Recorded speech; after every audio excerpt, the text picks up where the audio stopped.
Hey guys, I'm recording on my phone today because yesterday I was editing this beautiful tutorial that I had made for you. It was so great. And then we had a thunderstorm and it knocked out my computer and all of the hard work that I had done. So today I'm going to record on my phone and hopefully the quality is good. There will be no editing for this video, so I can't make any mistakes. So don't laugh at me if I trip over my words. So basically today I want to talk about how to prepare for a recital, a performance, an audition, and a lot of people have their own, unique ways of doing this, but I'm going to share with you what I've always done, what my teacher taught me to do, and it is very trustworthy. It's helped me through basically anything that I've had to do performance-wise. So the first thing that I would recommend doing is to memorize the piece.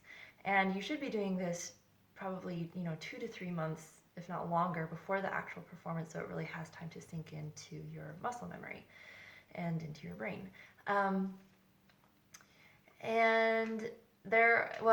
Memory itself is quite an art, and so I'll probably do a separate YouTube video on that. But, once you have it memorized, it removes that boundary from between you and the audience. And so there's no stand, there's no music, it's just a very open, dialogue between you and your listeners. And it also helps you internalize the music itself, so you understand better what the composer wants you to say, and it's just it's a much richer experience both for you and your listeners. So once you've memorized the piece, one way to kind of make sure that it's ingrained in your nervous system is to start playing the piece from different places. Excuse me. So don't just start from the beginning and run all the way through the piece. Start halfway through, 3/4 of the way through, just different places. And that way, if you mess up during the performance, you can know, okay, well, this is my next starting place. So you don't freak out in the moment. It's like, okay, well, I'll just start here because I've practiced starting at different places. So that's definitely one way to practice. And then also, running through it slowly is very important. And I have to be careful when I explain this. You want to think about practicing in certain percentages. So don't only do just one thing for your entire practice time. So let me see if I can explain it better.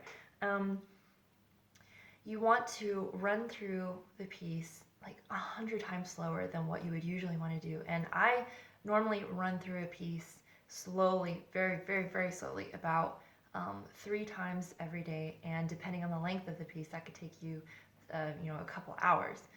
And I do this as soon as I'm able to get through the whole piece up until the date of the performance. And so I never completely let that go. That is always part of my practice routine. But at the same time, you also need to keep in mind that you should be practicing performing. And so you also do want to run the piece through up to speed, maybe even sometimes past that speed, so that whenever you bring it back to the normal tempo, you don't feel overwhelmed because you've gone past the tempo, you've gone faster than the expected tempo, and then you can bring it back and it feels comfortable. So divide up your practice time, I would say, into about, 75% slow practice. And when I say slow, I mean like painfully, I want to burn my cello and all of my music kind of slow. So that's 75%. The other 25%, make that your, practicing performance time. So if you can do that last 15%, if you can run through the piece 5 times through perfectly, which, no one can be perfect, but you know what I mean, without any major mistakes, run through it 5 times every day in a row without mistake by memory, that's like, okay, I can do this. And then again, whenever you're doing the slow practice, that's when you can iron out the wrinkles. That's when you can work through the little hiccups here and there. Whenever you are setting aside that time, though, to practice through it at tempo, you want to be able to get through the piece without stopping. So even if you do trip a little bit, just keep going. Because whenever you're in front of an audience, you're going to need to do that. You can't just stop and be like, okay, guys, sorry, can we start from measure, 27 again? Like, no, you have to keep going. So that's definitely one way to practice performing. And also, another really great way to prepare is to practice Practice doing those run-throughs while you have the TV going or another song playing in the background, and that forces you to concentrate even harder. And you have to rely on your memory whenever you're doing that, and it has to be good. Okay, what else? Let's see. Yeah, this is also very good. If you can, it's kind of the same thing as playing music in the background, yeah, getting yourself used to distractions. If you can play in different locations, that will also help greatly. Because even if you go out on the same stage that you've performed on many, many times, it's still going to feel different than the majority of your time that is spent in a practice room. So you have to, accustomize yourself to being in different contexts. So, for example, whenever I was in college and I would be getting ready for a recital, I would go to my friend's dorm and play through the piece. I would go into the girls' bathroom and play through the piece. I would go to the stairwell. And getting myself used to those different environments, it's good because my cello sounds different in those different places. There are different distractions.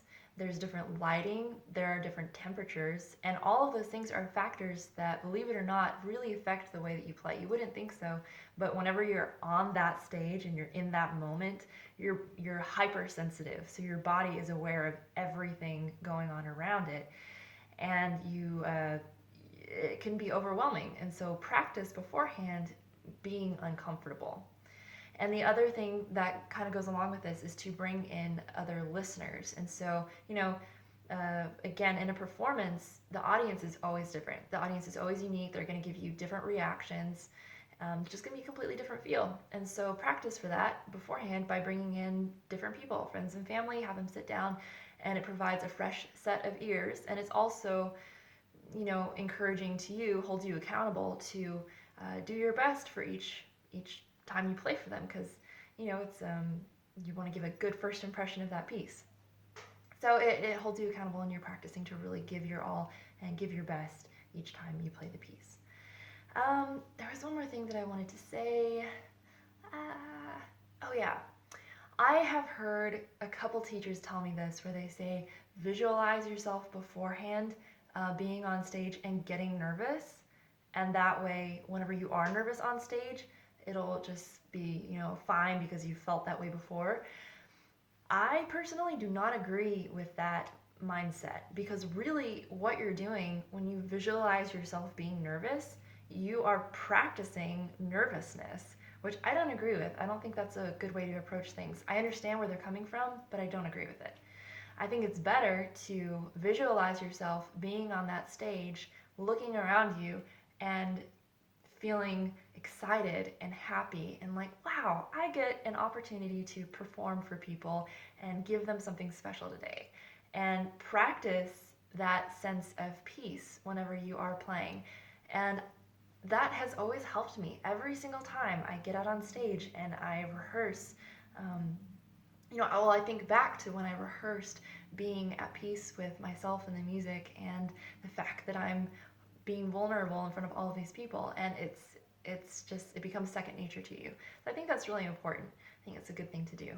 Other than that, I really can't think of anything else to say. As always, I just cracked my knuckles so hard. Did you guys hear that? That hurt. As always, love what you do, practice well, and share it with others. I really hope that this video helped. Sorry about the quality of the video, and I will have a better video for you next time if there are no major thunderstorms, hopefully. Anyways, thanks for watching, and I'll see you next week. Bye!